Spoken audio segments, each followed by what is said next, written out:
Magandang gabi po sa atin lahat at happy Sabbath. Para po sa ating pagsisimula ay tayo po ay mag-awitan. Atin pong awitin ang To God Be the Glory.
Para po sa ating opening song, tayo po lahat ay tumayo at atin pong awitin ng I Sing the Mighty Power of God.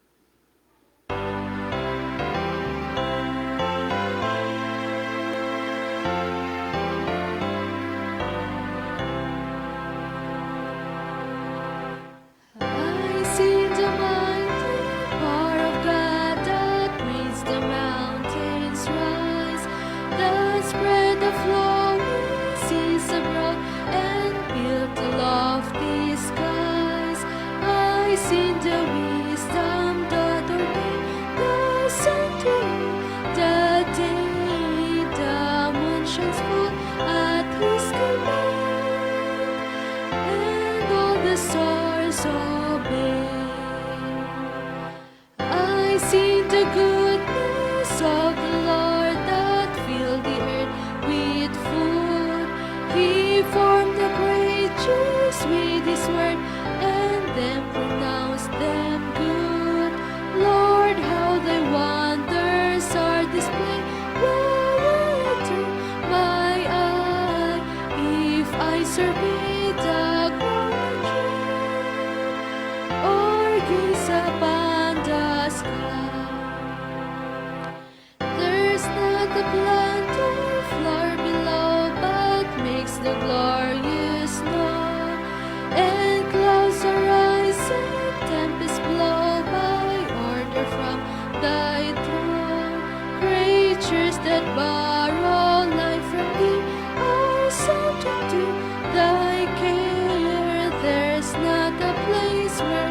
can feel what God is present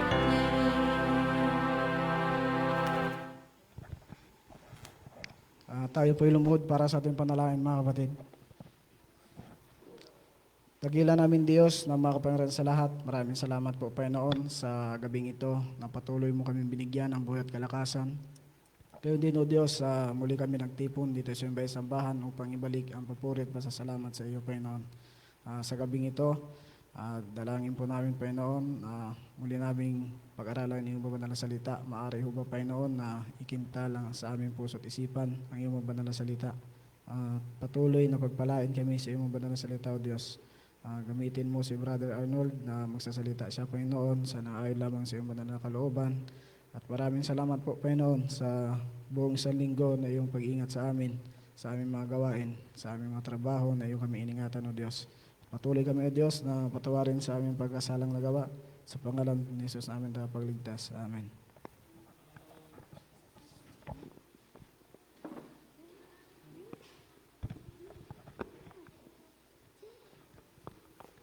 Magandang gabi po sa inyo, mga kapatid. Happy Sabbath. Kumusta ang bayan ng Diyos? Kumusta, mga kapatid, ang bayan ng Diyos? Okay. Sa gabing ito, mga kapatid, ito po ang pagkasunod-sunod ng ating gospel worship. Ang una po sa ating pag-aawitan ay si Sister Queenie at sinundan po ito, mga kapatid, ng opening song na pinamagatang I See the Mighty Power of God. And opening prayer po ay pinagkalooban po tayo na Brad Mark Salazar, ang iyong lingkod po, mga kapatid. At bago po natin, mga kapatid, mapakinggan ang dadalhin na message ni Brother Arnold Villanesa, ay mapakinggan po natin ang special song na ipagkakaloob po ng mga kabataan.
Maraming salamat mga kabataan sa awitin, papuri sa Panginoon.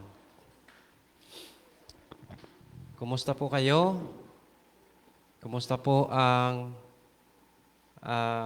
anim na araw para po sa ikalalago sa bayan ng Diyos?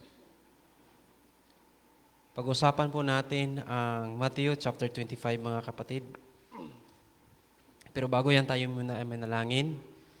Dakila't mahabagin naming Diyos, Ama, sa araw ng Sabat na ito sa pasimula ng paglilingkod po namin. Harinawa ang inyo pong Santong Espiritu ang gagabay sa amin sa pag-aaral at maging baon namin hanggang sa inyo pong pagpapakita.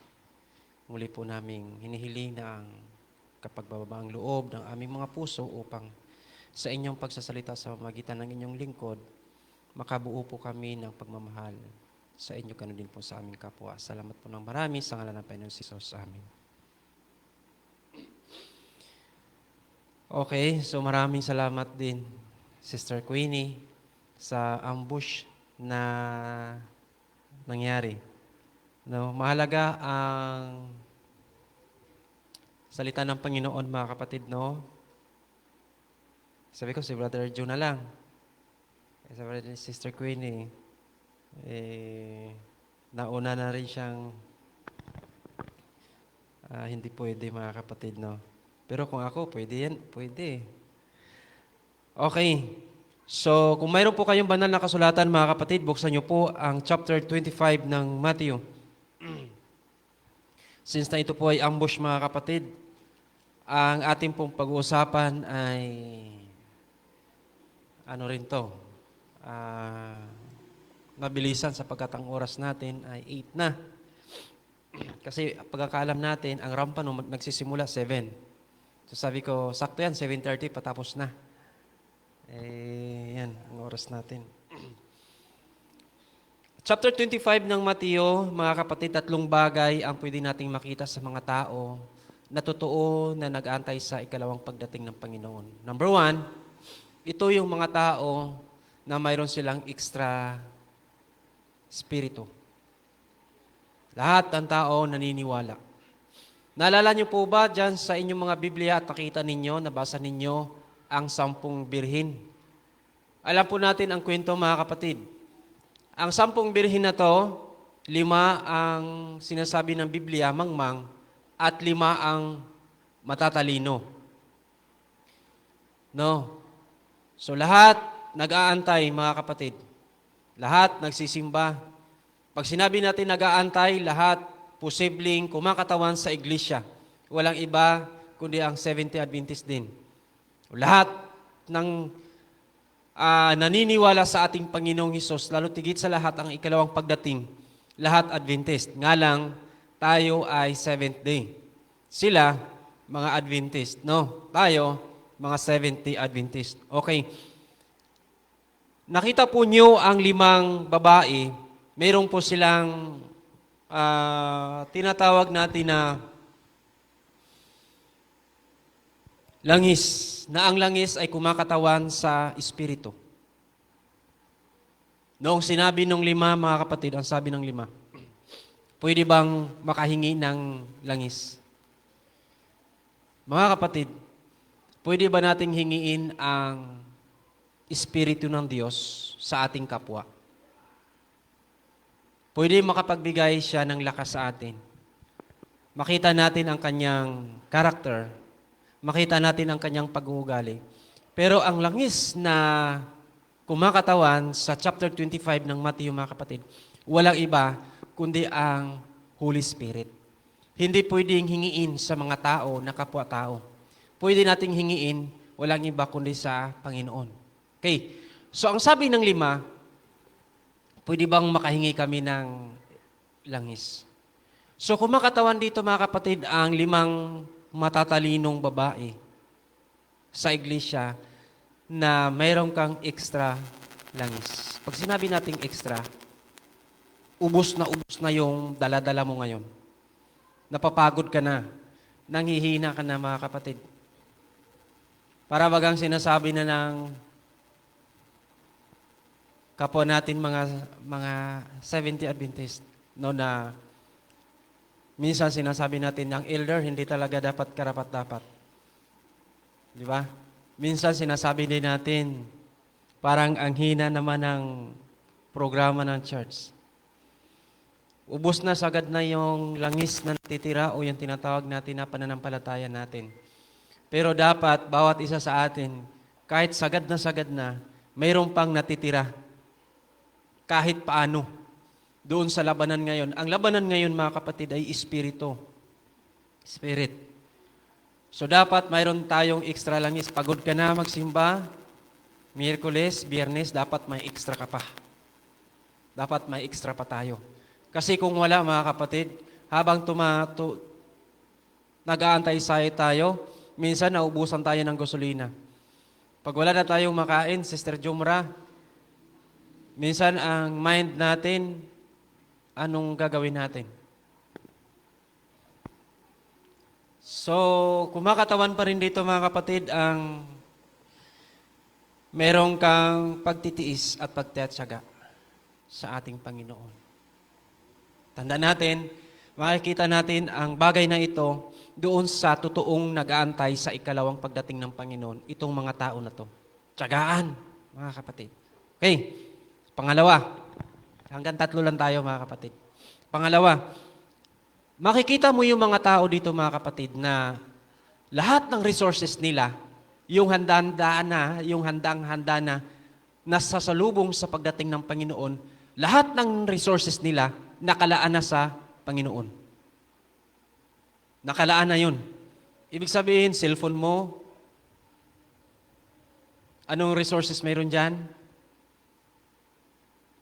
Sasakyan mo, ginagamit ba mo yan sa gawain ng Panginoon?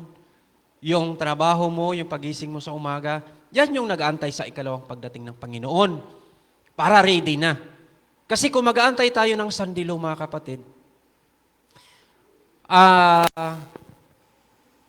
hindi pwede, mga kapatid, no? Kasi ang pagdating ng Panginoon, ang sabi, walang nakakaalam. Ang sandilo parang expectation natin, pero hindi po yun yung sinasabi ng Panginoon. Ang sabi ng 2 Corinthians chapter 6, ang kaligtasan dapat araw-araw. So makikita natin sa mga tao na to yung lahat ng resources na meron sila, nakalaan na yun sa Panginoon. Wala na silang ibang iniisip, mga kapatid. Ang sabi nga doon sa Acts, no, lahat ng pag-aari ibinta na. Applicable pa ba yun sa sinasabi ng Biblia sa atin? Pwede pa ba yun? O lahat ng sinasabi doon sa Lucas, no, ang sabi doon sa binata, kailangan kong magkaroon ng buhay. Ano ang sabi niya? Ibigay mo sa mga duka. Applicable pa ba sa atin yon? Yung ganong mga bagay, mga kapatid? O doon lang sa panahon nila, sa atin hindi na? Yung sinasabi niya na, ibigay mo sa mga duka yung kung anong meron ka. Possible pa ba sa atin? Kaya parang dinidipinsahan natin ngayon, mga kapatid, yung ganong pananaw nila noon. Bakit? Kasi pag nawala na ako naman mawala. Iba ba ang panahon nila noon sa pag-antay ng pagdating ng Panginoon hanggang ngayon? Pero mas matindi ngayon, mga kapatid. Kasi ang gawain natin nagtutumulin hanggang makita sa atin, mga kapatid, yung totoong nag-aantay. Pag nag-aantay ka, wala ka nang ibang iniisip. Maraming mga tao ang lalo tigit sa lahat noon, kung naalala nyo, ang closing natin sa pagkanta. Di ba? Kinakanta natin yung coming again. Di ba? Jesus is coming again. So pag kumakanta tayo, wala na tayong ibang iniisip, mga kapatid, kundi yung pagdating ng Panginoon. Kaya lahat ng resources dito, ang sabi niya dito, lahat ng meron siya, na binigyan talent, chapter 25 ng Mateo, talent, lahat, na meron siya, talagang hindi niya tinago, mga kapatid. Okay. Pangatlo. Ang pangatlo, mga kapatid, yung resources natin, kung ano yung binigay sa atin ng Panginoon. Kung ano yung bagay na pwede mong matulong sa tao. Halimbawa, hindi mo iniisip yung pagtulong sa tao na naalala nyo yung Panginoon, hindi ka namin nakitang hubad. Panginoon, hindi ka namin nakitang nabilanggo. Panginoon, hindi ka namin nakitang nagutom. Ito yung mga tao na hindi sila mahilig sa mga selfie. Ayaw nila na ma-recognize sila. At ayaw nila na i-expose lagi pangalan nila. Ang gusto nila, gawa lang sila ng gawa.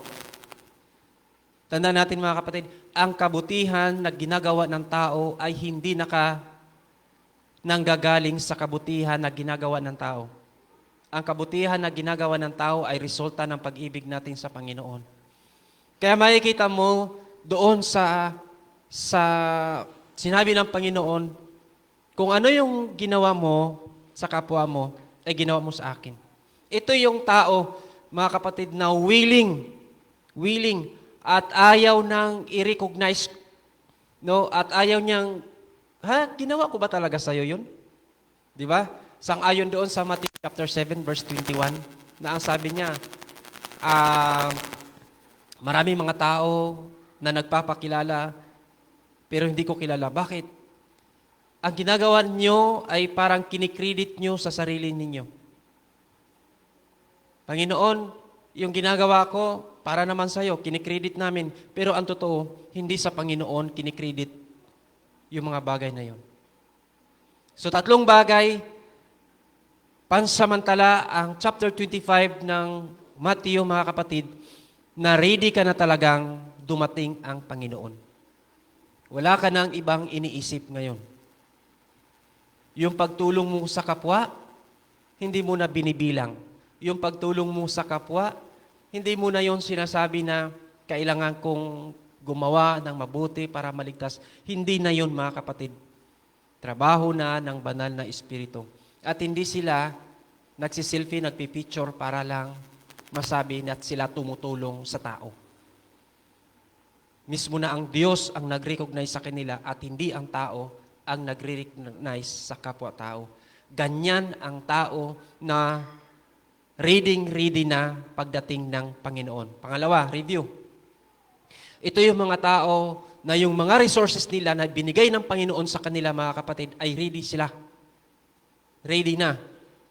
May mga tao, mga kapatid, na bakit sikap ng sikap? Tayo, sikap ng sikap. Bakit ang buhay natin, pag ikumpara natin sa iba, bakit yung resources ko, pagdating sa pera, bakit hanggang doon na lang? Bakit sila, may mga tao, mga kapatid, na sikap ng sikap, pero umaangat ng umaangat. Napapansin nyo ba? Di ba? Alam po ba ninyo na ang paghawak ng salapi ay grabe yung management at grabe ka-stress, mga kapatid. Yung mga tao na yung management pagdating doon sa pera, napakaswerte, lalo tigit sa lahat kapag kunti lang pera mo. Why? Mga kapatid, sapagkat yung management na ibinigay sa iyo ng Panginoon ay hanggang doon lang yung kakayanan na pwede mong isipin, wala nang iba. Pero kung damihan ng Panginoon yung salapi, financial na meron ka, pero hindi mo kayang i-manage yung salapi na yon, baka kung saan ka mapunta. Mahal tayo ng Panginoon, mga kapatid. Kaya kung anong mayroong salapi, anuman ang mayroong talento, anuman financial na mayroon tayo ngayon, ipagpasalamat natin sa Panginoon. Bakit? Kasi yun ka. Okay, pag ready na tayo, mga kapatid, pag ready ka, ibibigay sa iyo ng Panginoon. Walang dahilan ang Panginoon na maramot siya.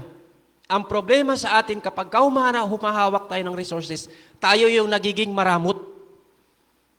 Kaya hindi pwedeng i-manage sa atin yung pera na pagkalaki-laki kasi hindi natin kaya.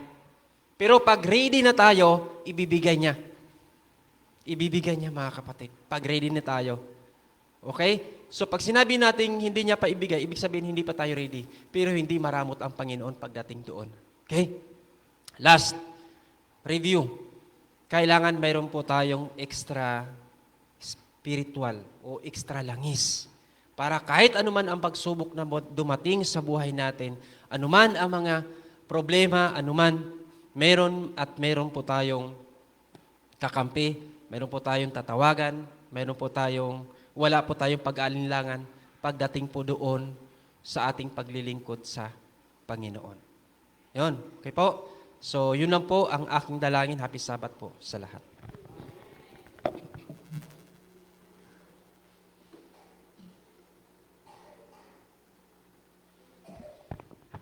Para po sa ating closing song, tayo po lahat ay tumayo at atin pong awitin ang Draw Me Nearer.